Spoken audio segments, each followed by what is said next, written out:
बेहद बेहद चिंताजनक है।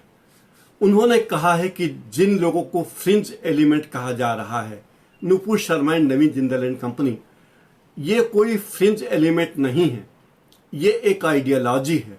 आप 2009 का चुनाव घोषणा पत्र देख लीजिए, 2014 का चुनाव घोषणा पत्र देख लीजिए, ये एक आइडियोलॉजी है। और जो लोग इस तरह के आरोप प्रत्यारोप कर रहे हैं, दूसरे धर्म के लोगों को गालियां दे रहे हैं, वे कोई, देखिए ये फ्रिंज एलिमेंट नहीं है, ये पार्टी की आइडियोलॉजी है। ये आइडियोलॉजी आज से नहीं है, ये कई सालों से चल रही है। 2009 का जो इलेक्शन मैनिफेस्टो है वो पढ़ लीजिए, 2014 का जो इलेक्शन मैनिफेस्टो है बीजेपी का वो पढ़ लीजिए, उसमें भी यही बातें। अब ये सब बातें अगर आप कहना शुरू करेंगी, देखिए हमको क्या कहना चाहिए, हम सब इस देश के नागरिक हैं, हमको एक बात कहना है कि एक संविधान है, वो हमारा धर्म है। आपको किसी से अगर ओपिनियन में कोई फर्क आता है तो आप कह दीजिए कि साहब इस चीज़ पे ये नीति आपकी ठीक नहीं है, ये नीति ठीक नहीं है। मगर इस तरह से गाली गलौज पे उतर आना, और वो भी धार्मिक मामले में, तो बिल्कुल गलत है, कभी होना नहीं चाहिए था। बात नहीं है जो कि अचानक हो गई, या जिसने किया वो देश की नीति नहीं जानता। हामिद अंसारी साहब ने एनडीटीवी इंडिया को एक इंटरव्यू में ये बात कही कि भारत में सब लोग मिलजुल कर रहते हैं।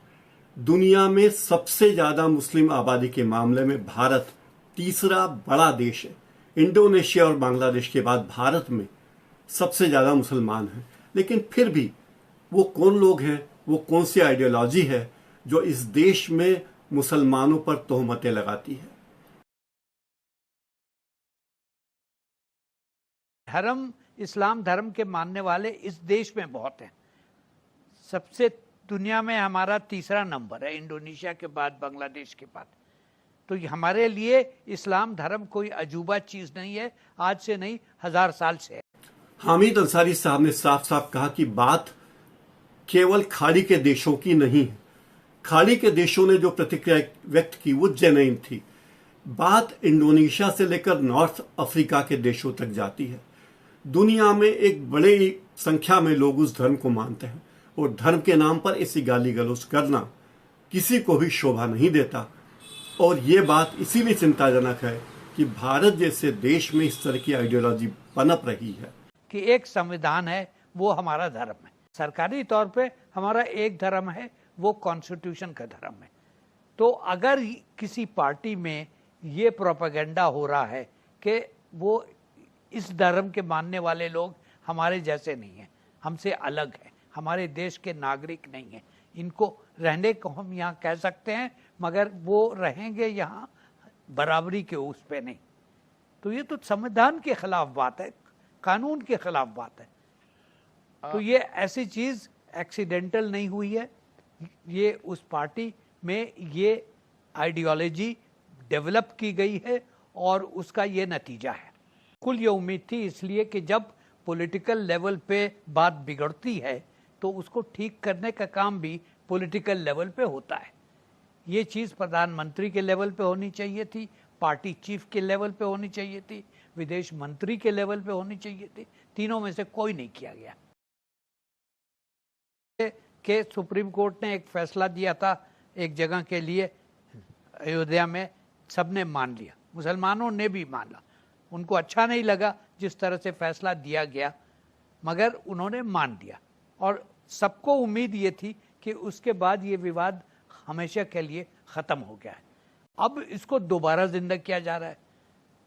ये सही है कि कानून के हिसाब से सुप्रीम कोर्ट का कोई फैसला जो है वो दोबारा किया जा सकता है, मगर इस तरह से काम नहीं चलता है।